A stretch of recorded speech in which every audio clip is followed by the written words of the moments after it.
YENING loikre mangkre khaluba thamoi gi nungsi tanthada suruga panana khonjel hauna thamoi nungda saithaduna isei sakningbagi ithil amakhak poklakliba atangi thamoida karino masak mawong khangdaba amadi loinaduna leiraklibasi kuirabani masi karamba mikuptagi horakhibano haiba atang masanasu khangjakhide adubu ngasidi amuk nawhonana mihol adu mafamda halaklabada tawfam khangda sonkhibani wahai kharado atangna sonkhibado thoibina di tahodre injang thongba loire mayam punna chakcha thokmine aduga magi kada changnakhre thoibisu thabagin khanglo silamlaga changlakle bimolasu tumba changkhrabani magi kada adubo atangdi tumdre kadagi thoklaktuna ayingba thiba terrace mathakta karakle makhut ani thabak mayada pukhatladuna punsinai aduga sumleptuna imamamba maraktuda ikoy-koyni yinglae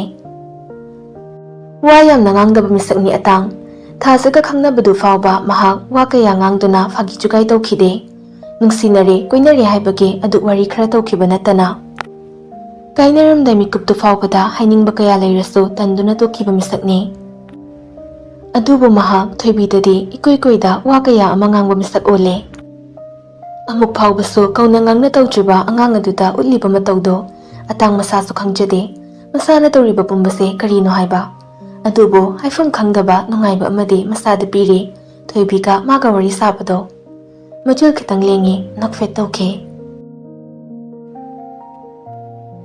matang adudani thoibisu terrace mathakta karaktuna fonda wari saraba atang lega khangkhidre imamamba marak aduda thoini yingsiluda magi wari tawfam thokpa tawi limbina phondagi kaure tombiye thoibina ma haune nungai bro aduda leibadu bo nangbo yum yobaga hairakte noi ei kauraba ihe nabok manjuri do tudagi hankhibada leitre haidana tawrame adumda chaklingaida sangkhidabani thoibina khumlaktabaduda limbina mukso nang tamchana hangchit lawba lakladawni mina uraga tharaga phasadi nangbu thina tawbigum khankidoribane adoima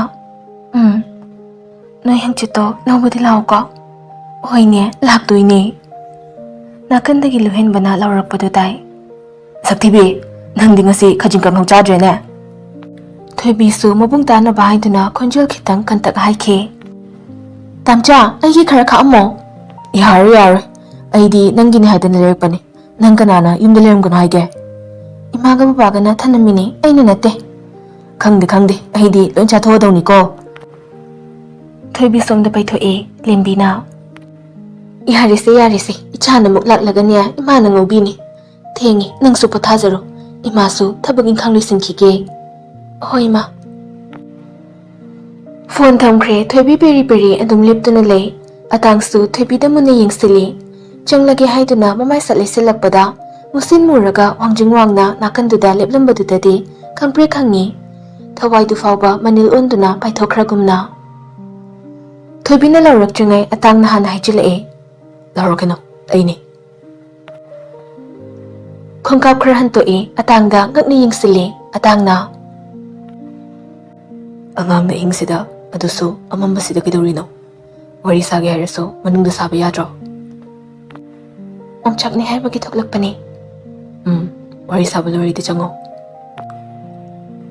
mathangi numitni henbagi yumda nupi ama ison-sona changlae makoktana ngarubak ama thangkatuna yumdugi akoiba kachin koya sinba thungni yenge kanagumba misak ama thirakpagumna aroibada mangolgi dhari makhongda leptuna kauke yumsibu kana leibage mi leibibro oh yumsibo kana leibibage lembi thoklaktuna kana aima yum hanglaktuna lei haiba ibhemado natro nupi adu lembibu ngahak yengi aduga hairee mani che nga khara pujarakli khara lobiyudana kari nganu ni bema atekparo ayaibaro ureiba nga dubo ayaibani iche ngadi makhal khara di yauri yengsira lembi mangolumda kumthana yenge makukta thangkatliba ngarubakto thangdaduna thammi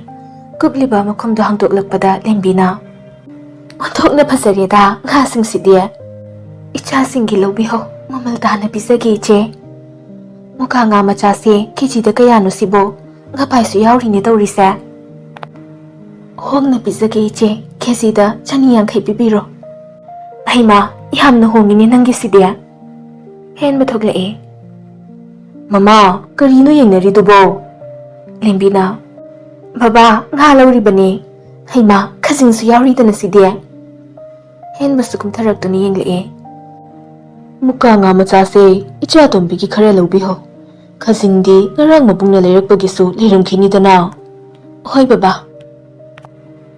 ꯉꯥꯌꯣꯟꯕꯤꯗꯨꯁꯨ ꯑꯃꯨꯛ ꯊꯣꯛꯂꯛꯂꯦ ꯈꯔ ꯈꯖꯤꯛꯇꯤ ꯆꯠꯂꯤ ꯂꯦꯝꯕꯤꯒꯤ ꯌꯨꯝ ꯂꯩꯔꯤꯕꯗꯨꯗꯒꯤ ꯃꯥꯒꯤ ꯃꯌꯨꯝ ꯍꯣꯡꯒꯠꯂꯛꯏ ꯍꯥꯏꯕꯗꯨ ꯐꯥꯎꯕꯗꯣ ꯒꯥꯔꯤꯅ ꯆꯠꯂꯒꯅ ꯇꯦꯟꯃꯜꯂꯤ ꯈꯣꯡꯅ ꯆꯠꯂꯒꯅ ꯁꯥꯡꯃꯜꯂꯤ ꯍꯥꯏꯕ ꯃꯐꯝꯅꯤ ꯃꯌꯨꯝ ꯌꯧꯔꯛꯂꯤ ꯅꯨꯄꯥ ꯑꯃꯁꯨ ꯊꯣꯛꯂꯛꯇꯨꯅ ꯇꯤꯂꯣ ꯅꯪꯕꯨ ꯆꯠꯂꯨꯔꯅꯨ ꯍꯥꯏꯕꯁꯨ ꯌꯥꯗꯦꯅꯦ ꯅꯁꯥꯗꯣ ꯍꯦꯟꯅ ꯋꯥꯔꯅꯤ ꯍꯥꯏꯋꯥꯅꯤ ꯅꯪꯕꯣ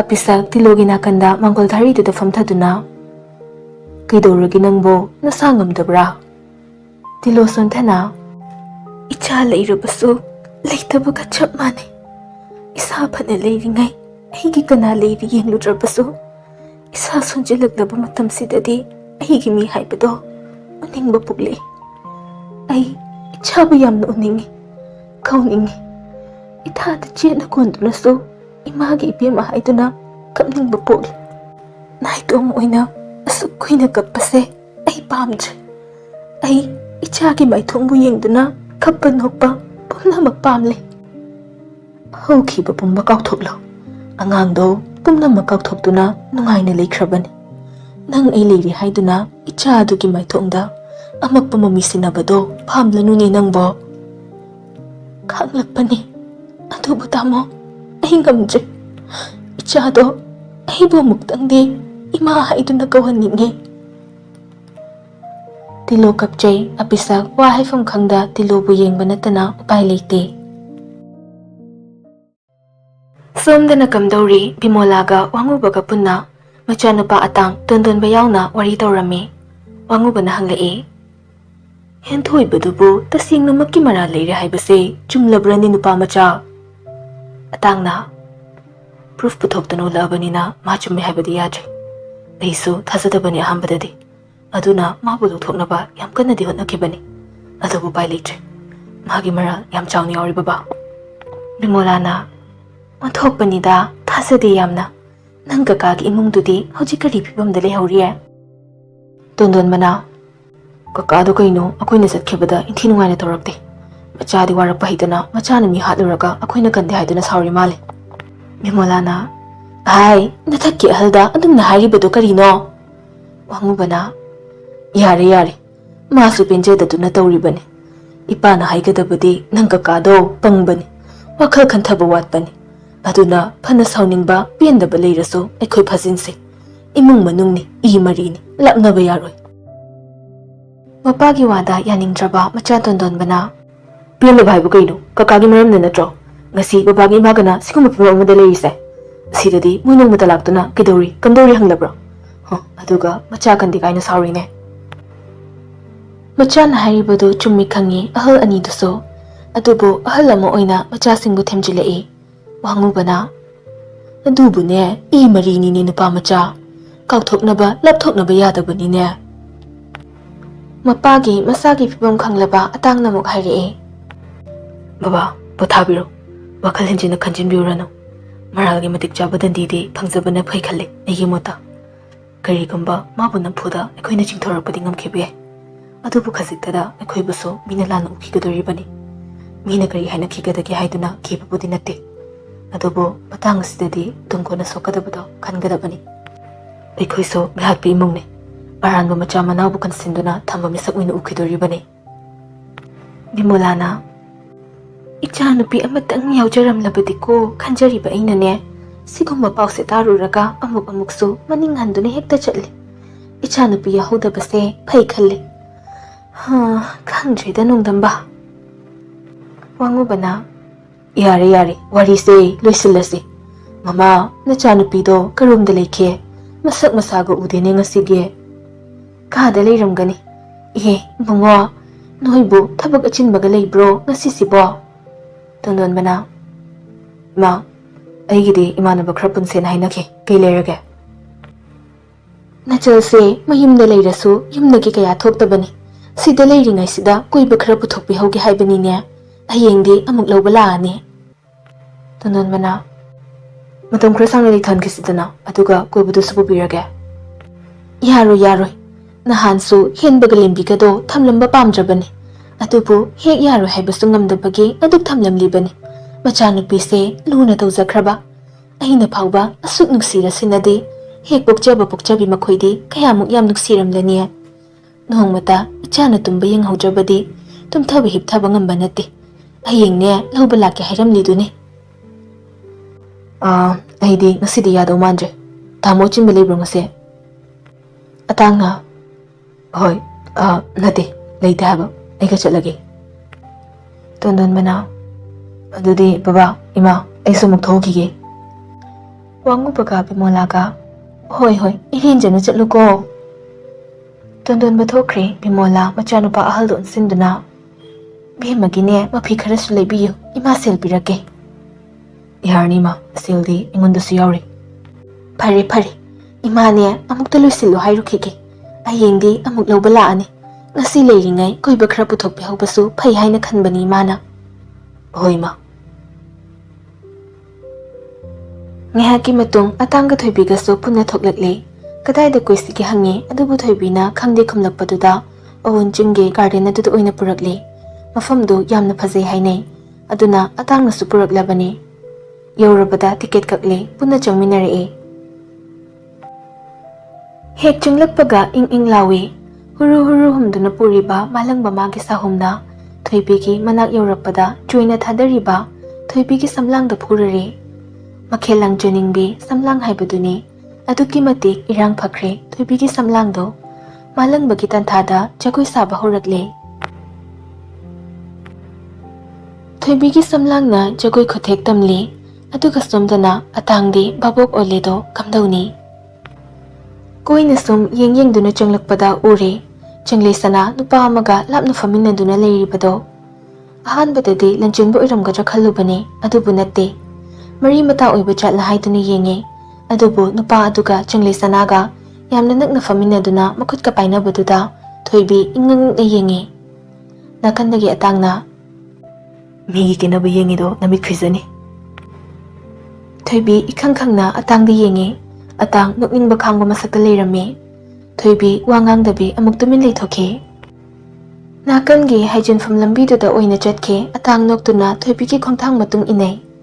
Atangna ai petwa tamna chatlune tuhunine. Thoibi khumde atang amukso dadini mase. Thoibina tumin leikhibaduda atang Thoibiga manana chatuna sorry ro. Thoibina sawa malida pendraba wamadi hayuda. Thoibi chatlambadu lepi atangsu lepi. Thoibi atangdi yengduna aidi kaigi saudiba kaigi peloidoinoba. Atang laknaboi kaiboy. Sum migi romantic sin yengbada pelhaudraba hangbanida. Haina nokthorakli atangdo Thoibina. Nangse atugumba waga haiba haibra. Nasaktuna yam lemba sariba. Lemba ba. Thoibi atangna tokhalaiduda gyan tadani yengi. Atangna lemba haidudi imanabani. Aidi madi sakhiba leitebo. Gyan ga ngaure hairibadu karino haiba khangdre. Aduna chatkatpa hawi wahai sakak hairamnaga. Yumhalasi. Yengba loirabo kai-kaida koiningige. Yare yumda chatninge. Ngasaidi lakpada kaimsa lebidre. Imana nangi phikrasa lebiyu hairi. Kainom hana sakise aduga lebirage. Yare ai kaim pamde. Nangna pamdabaduna pamdabani. Aduga aina mamana haiba inba macha. Samna hairabada mamas boy kaido. Thoibi atangda falap yenglamme aduga tumin noke asumna sondana. Mamas hanuba manasu mamas boy kaina. Atangdi tadi Thoibi na solibado aduna makhatare. Kaijaninge lollipop chupkera. Natragana chingam saigira. Natragana chocolate chagira. Thoibi chatlamba lepi atangna kaidore lepade. Thoibi marai tatuna ꯆꯥꯅꯤꯡꯗꯦ ꯑꯝꯇ ꯃꯆꯜ ꯄꯣꯝꯊꯣꯛꯇꯨꯅ ꯁꯣꯔ ꯐꯨ ꯂꯥꯎꯅ ꯀꯥꯝꯊꯣꯛꯏ ꯑꯗꯨꯒ ꯒꯥꯔꯤ ꯂꯩꯔꯤꯕ ꯑꯗꯣꯝꯗ ꯆꯪꯈꯤ ꯑꯅꯤꯗꯣ ꯄꯨꯟꯅ ꯃꯐꯝꯗꯣ ꯊꯥꯗꯣꯛꯇꯨꯅ ꯆꯠꯈꯤ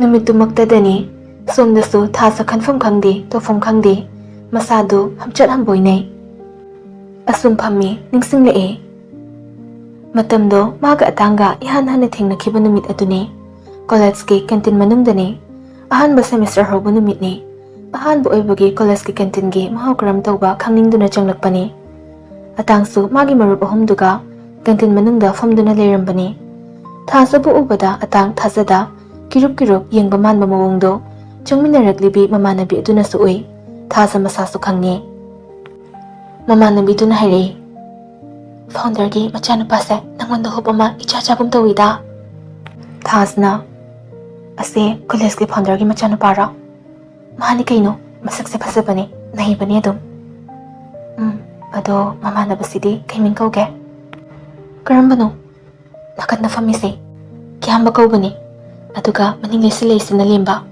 ꯑꯗꯨꯒ ꯄ꯭ꯔꯂꯤꯟ ꯐꯥꯎꯟꯗꯔ ꯃꯆꯥꯅꯨꯄꯥꯁꯤꯅ ꯑꯇꯥꯡ ꯊꯥꯁꯨ ꯇꯞꯅ ꯁꯣꯟꯈꯤ ꯐꯖꯩ ꯃꯃꯥꯟꯅꯕꯤꯗꯨꯅ ꯅꯪꯒꯤꯁꯦ ꯃꯃꯥꯟꯅꯕꯗ ꯑꯣꯏꯅ ꯍꯣꯞ ꯊꯝꯃꯤꯔꯣ ꯐꯥꯎꯟꯗꯔ ꯃꯆꯥꯁꯤꯗꯩꯗꯤ ꯃꯃꯥꯟꯅꯕꯁꯤꯅ ꯅꯨꯄꯥ ꯃꯥꯟꯕ ꯍꯦꯟꯗ꯭ꯔꯣ ꯂꯣꯏꯔꯦꯍꯦ ꯁꯣꯝꯗ ꯑꯇꯥꯡ ꯊꯥꯖꯅ ꯃꯥꯕꯨ ꯌꯦꯡꯂꯛꯄꯒꯨꯝ ꯈꯟꯈ꯭ꯔꯦ ꯂꯦꯝꯕꯅ ꯀꯩꯅꯣ ꯁꯥꯏꯠꯁꯤꯗ ꯃꯤꯆꯥꯟꯅꯕꯤꯒ ꯑꯃꯨꯛ ꯇꯧꯅꯔꯤꯁꯤꯅ ꯑꯇꯥꯡꯅ ꯁꯛꯍꯦꯟꯕꯤ ꯑꯃ ꯃꯤꯃꯥꯡꯗ ꯐꯝꯃꯒ ꯀꯩꯒꯤꯅ ꯂꯦꯝꯅ ꯊꯥꯗꯣꯏꯅꯣ ꯍꯥꯏꯔꯨꯔꯒ ꯌꯥꯔꯛꯇ꯭ꯔꯒꯥꯏꯗꯨꯗꯤ ꯇꯍꯟꯒꯨꯝꯁꯦ ꯃꯤꯠꯌꯦꯡꯗ ꯄꯥꯎ ꯐꯥꯎꯅꯈ꯭ꯔꯦ ꯊꯃꯣꯏꯒꯤ ꯃꯔꯨꯜꯁꯨ ꯌꯥꯎꯈ꯭ꯔꯦ ꯂꯦꯝꯕ ꯆꯨꯞꯂꯛ ꯃꯅꯤꯡꯗ ꯂꯩꯗꯨꯅ ꯌꯦꯡꯂꯛꯏ ꯑꯗꯨꯒ ꯃꯥꯒꯤ ꯃꯃꯥꯡꯗ ꯐꯝꯂꯤꯕ ꯑꯇꯥꯡꯒ ꯀꯤꯌꯥꯝꯕꯒꯗ ꯑꯃꯨꯛ ꯌꯦꯡꯂꯒ ꯉꯥꯏꯈꯣꯗ ꯂꯥꯏꯟꯁꯦ ꯃꯔꯤ ꯃꯔꯥ ꯑꯃ ꯈꯔ ꯇꯧꯒꯨꯝ ꯎꯏꯗ ꯇ꯭ꯔꯦꯡꯒꯜ ꯃꯑꯣꯡ ꯑꯃ ꯃꯥꯟꯒꯨꯝ ꯂꯥꯛꯀꯨꯝ ꯄ꯭ꯔꯦꯂꯤꯟꯅ ꯏꯍꯥꯔꯤ ꯋꯥꯊꯤꯗꯤ ꯂꯩꯁꯥꯕꯤ ꯃꯆꯥꯁꯤꯗ ꯃꯨꯟꯅ ꯃꯨꯟꯅ ꯌꯦꯡꯒꯅꯨ ꯈꯨꯕꯥꯛ ꯆꯥꯖꯁꯅꯤ ꯂꯦꯝꯕꯅ ꯌꯦꯡꯕꯗ ꯈꯨꯕꯥꯛ ꯐ꯭ꯔꯤꯗ ꯍꯥꯞꯀꯦ ꯍꯥꯏꯔꯗꯤ ꯃꯃꯥꯏꯁꯤꯡꯁꯦ ꯃꯥꯛꯁ ꯑꯃ ꯎꯞꯄꯒ ꯆꯠꯂꯣ ꯍꯥꯏꯗꯦꯕ ꯅꯟꯁꯦꯟꯁ ꯑꯇꯥꯡ ꯐꯝꯂꯝꯕꯗꯒꯤ ꯐꯨꯛ ꯍꯧꯒꯠꯈꯤ ꯊꯥꯖꯅ ꯐꯝꯂꯤꯕ ꯑꯗꯣꯝꯗ ꯆꯪꯁꯤꯟꯈꯤꯕꯗꯨꯗ ꯃꯔꯨꯞ ꯑꯍꯨꯝꯗꯨ ꯃꯥꯕꯨ ꯇꯤꯡꯉꯛ ꯌꯦꯡꯍꯧꯏ ꯂꯦꯝꯕꯗꯤ ꯃꯆꯤꯜꯗ ꯁꯜꯍꯧꯏ ꯂꯞ ꯇ꯭ꯔꯤꯡꯒꯜ ꯇꯥꯔꯝꯃꯗꯤ ꯐꯖꯗꯧꯔꯤ ꯄꯣꯠꯅꯤ ꯀꯤꯌꯥꯝꯕꯅ ꯑꯗꯨꯒꯤ ꯅꯪꯅ ꯋꯥꯕꯤꯔꯨꯅꯨ ꯑꯩꯁꯛ ꯅꯨꯄꯤ ꯃꯆꯥꯁꯤꯅ ꯌꯦꯡꯂꯤꯁꯦ ꯑꯩꯗꯤ ꯈꯣꯏ ꯇꯥꯡꯕꯗꯨꯕꯨ ꯃꯥꯟꯗꯦꯅꯦ ꯅꯪꯉꯣꯟꯗ ꯃꯥꯜꯂꯤꯅꯦ ꯀꯤꯌꯥꯝꯕꯁꯨ ꯊꯧꯁꯥꯗ ꯈꯨꯝꯃꯤ ꯑꯩꯉꯣꯟꯗ ꯑꯣꯏꯔꯝꯂꯒꯅ ꯊꯣꯛ ꯀꯣꯏꯕꯤꯔ ꯂꯣꯏꯔꯦ ꯀꯩꯅꯣ ꯌꯥꯝ ꯂꯥꯏꯅꯒ ꯍꯥꯏꯅꯦ ꯑꯣꯖꯥ ꯃꯥꯏꯕ ꯑꯩꯒꯤ ꯋꯥꯔꯣꯜꯗ ꯀꯔꯤꯝꯀ ꯊꯥꯏꯅꯕ ꯉꯁꯤ ꯅꯪ ꯁꯥꯞ ꯁꯣꯜꯂꯒꯦꯗꯣ ꯈꯪꯒꯅꯤ ꯑꯣꯖꯥ ꯃꯥꯏꯕ ꯈꯨꯄꯥꯛ ꯆꯥꯍꯩꯗꯦ ꯍꯥꯏꯕ ꯂꯩꯇꯕꯅꯤꯀꯣ ꯍꯧꯖꯤꯛ ꯅꯪ ꯈꯣꯡꯄꯥꯛꯁꯤꯅ ꯑꯣꯏꯅ ꯊꯧꯒꯜ ꯇꯧꯔꯛꯄꯗꯅꯦ ꯅꯄꯨꯟꯁꯤ ꯆꯨꯞꯄ ꯅꯨꯄꯤ ꯐꯪꯗꯕꯒꯤ ꯐꯤꯕꯝꯗ ꯇꯥꯅꯤ ꯑꯇꯥꯡ ꯆꯪꯁꯤꯜꯂꯛꯇꯨꯅ ꯅꯨꯄꯤ ꯑꯅꯤꯗꯨꯒꯤ ꯃꯥꯌꯣꯛꯅꯕꯗ ꯐꯝꯊꯔꯛꯏ ꯊꯥꯖꯗ ꯌꯦꯡꯗꯨꯅ Can I take your number? ꯊꯥꯖ ꯑꯇꯥꯡꯕꯨ ꯌꯦꯡꯗꯨꯅ ꯅꯣꯛꯐꯦꯠ ꯇꯧꯅ ꯏꯍꯥꯛ ꯑꯇꯥꯡꯅ ꯃꯥꯒꯤ ꯃꯣꯕꯥꯏꯜꯗꯨ ꯊꯥꯖꯒꯤ ꯃꯃꯥꯡꯗ ꯏꯟꯁꯤꯜꯂꯤ ꯊꯥꯖꯁꯨ ꯃꯣꯕꯥꯏꯜꯗꯨ ꯄꯥꯏꯈꯠꯇꯨꯅ ꯃꯥꯒꯤ ꯅꯝꯕꯔꯗꯨ ꯅꯝꯃꯤ ꯑꯗꯨꯒ ꯇꯦꯕꯜꯗꯨꯗ ꯊꯝꯗꯨꯅ ꯑꯇꯥꯡꯂꯣꯝꯗ ꯈꯖꯤꯛ ꯏꯟꯁꯤꯜꯂꯛꯏ ꯑꯇꯥꯡ ꯑꯃꯨꯛ ꯂꯧꯗꯨꯅ ꯀꯣꯜ ꯇꯧꯁꯤꯜꯂꯛꯏ ꯔꯤꯡꯗꯨ ꯊꯥꯖꯒꯤ ꯃꯈꯨꯠꯅ ꯄꯥꯏꯔꯤꯕ ꯃꯣꯕꯥꯏꯜ ꯑꯗꯨꯗ ꯈꯤꯡꯂꯛꯏ ꯑꯇꯥꯡꯅ I will call you later. ꯊꯥꯖ ꯅꯣꯛꯐꯦꯠ ꯇꯧꯍꯧꯏ ꯑꯇꯥꯡꯁꯨ ꯊꯣꯛꯂꯛꯂꯤ ꯕꯤꯜ ꯄꯤꯊꯣꯛꯂꯝꯂꯒ ꯃꯃꯥꯟꯅꯕꯁꯤꯡꯗꯨꯒ ꯄꯨꯟꯅ ꯊꯣꯛꯈ꯭ꯔꯦ ꯊꯥꯖꯒꯤ ꯃꯃꯥꯟꯅꯕꯤ ꯑꯗꯨꯅ ꯉꯛꯅ ꯍꯩꯃꯥ ꯅꯪꯕꯨ ꯃꯃꯥꯟꯅꯕꯗꯨꯅꯤ ꯉꯥꯎꯔꯤꯁꯦ ꯍꯥꯏꯔꯝꯗꯥꯏꯅꯦ ꯑꯗꯨꯒ ꯍꯧꯖꯤꯛꯀꯤꯗꯨꯅ ꯀꯩ ꯀꯣꯂꯦꯖꯀꯤ ꯐꯥꯎꯟꯗꯔ ꯃꯆꯥꯅꯨꯄꯥꯅꯤ ꯍꯥꯏꯕꯅꯤꯅ ꯍꯌꯦꯡ ꯀꯣꯟꯅꯁꯨ ꯀꯥꯟꯅꯔꯛꯄ ꯌꯥꯏꯅ ꯑꯩꯒꯤꯁꯦ ꯐ꯭ꯌꯨꯆꯔ ꯄ꯭ꯂꯥꯟꯅꯤ ꯃꯃꯥꯟꯅꯕꯤꯗꯨ ꯃꯥꯕꯨ ꯉꯛꯅ ꯌꯦꯡꯉꯤ ꯊꯥꯖꯅ ꯊꯧꯁꯥꯗ ꯅꯣꯛꯂꯤ ꯍꯧꯈꯤꯕ ꯋꯥꯔꯤꯗꯣ ꯅꯤꯡꯁꯤꯡꯅ ꯊꯧꯗꯣꯛ ꯑꯃꯁꯨ ꯅꯤꯡꯁꯤꯡꯂꯛꯏ ꯑꯇꯥꯡꯒ ꯃꯥꯒ ꯈꯪꯅꯔꯤꯉꯩ ꯃꯅꯨꯡ ꯃꯥꯅ ꯅꯣꯡꯃ ꯀꯤꯌꯥꯝꯕꯗꯨ ꯅꯨꯡꯁꯤ ꯍꯥꯏꯔꯨꯕꯗ ꯃꯥꯕꯨ ꯊꯤꯅ ꯆꯩꯔꯛꯈꯤꯕꯗꯣ ꯑꯃꯨꯛꯇ ꯑꯅꯤ ꯈꯣꯝꯕꯤ ꯀꯥꯏꯗꯨꯅꯤꯅꯦ ꯅꯪꯅ ꯇꯧꯔꯤꯁꯦ ꯑꯩꯒꯤ ꯃꯔꯨꯞꯀ ꯈꯪꯅ ꯑꯩꯕꯨ ꯅꯨꯡꯁꯤ ꯍꯥꯏꯔꯤꯕꯗꯣ ꯑꯩꯒꯤ ꯃꯔꯨꯞꯀꯤ ꯑꯣꯏꯕ ꯃꯔꯤꯗ ꯌꯦꯠꯈꯥ ꯊꯤꯡꯒꯥꯏꯒꯤ ꯂꯥꯛꯄꯒ ꯄꯥꯈꯛꯅꯤ ꯑꯇꯩ ꯅꯨꯄꯤ ꯑꯃ ꯑꯣꯏꯔꯝꯂꯕꯗꯤ ꯅꯪꯕꯨ ꯑꯩꯅ ꯃꯤꯀꯨꯞꯁꯤꯗ ꯅꯃꯥꯏꯗꯨꯗ ꯈꯨꯄꯥꯛꯁꯤꯅ ꯍꯟꯖꯤꯟ ꯊꯥꯗꯨꯅꯁꯨ ꯄꯦꯜꯂꯣꯏ ꯐꯥꯒꯤꯔꯣ ꯐꯥꯒꯤꯔꯣ ꯅꯨꯡꯁꯤꯕꯁꯦ ꯐꯥꯒꯤꯔꯥꯕ ꯅꯕꯨꯛꯆꯦꯜ ꯃꯇꯥꯗꯨꯒ ꯑꯩꯒꯤ ꯁꯥꯕꯁꯨ ꯁꯥꯖꯕ ꯁꯥꯏ ꯆꯠꯂꯣ ꯅꯁꯛꯇꯨ ꯌꯦꯡꯅꯤꯡꯗꯦ ꯃꯇꯨꯡ ꯃꯅꯥꯎ ꯅꯪ ꯑꯩꯒꯤ ꯃꯥꯡꯗ ꯑꯃꯨꯛ ꯍꯟꯅ ꯂꯦꯞꯀꯅꯨ ꯈꯪꯕ꯭ꯔꯥ ꯆꯥꯎꯈꯠꯇꯕꯤ ꯅꯨꯄꯤꯁꯦ ꯑꯗꯨꯒ ꯑꯃꯨꯛꯁꯨ ꯅꯤꯡꯁꯤꯡꯂꯛꯏ ꯅꯍꯥꯟ ꯑꯇꯥꯡꯅ ꯊꯣꯏꯕꯤꯒꯤ ꯃꯃꯥꯡꯗ ꯎꯠꯈꯤꯕ ꯃꯇꯧ ꯁꯨꯝ ꯈꯜꯂꯝꯕꯗꯒꯤ ꯃꯣꯕꯥꯏꯜ ꯄꯨꯊꯣꯛꯇꯨꯅ ꯑꯇꯥꯡꯒꯤ ꯅꯝꯕꯔ ꯕ꯭ꯂꯣꯛꯇ ꯊꯝꯕꯗꯨ ꯂꯧꯊꯣꯛꯂꯤ ꯑꯗꯨꯒ ꯉꯥꯏꯍꯥꯛ ꯌꯦꯡꯂꯝꯂꯒ call ꯇꯧꯁꯤꯟꯈꯤ Adubu isor masu yauna ayatpa athingma pirabra. Phone do paikhatlakpagi mahutta kanagumba amaga waiting da leiramle. The person you are calling is speaking to someone else. Please try again later.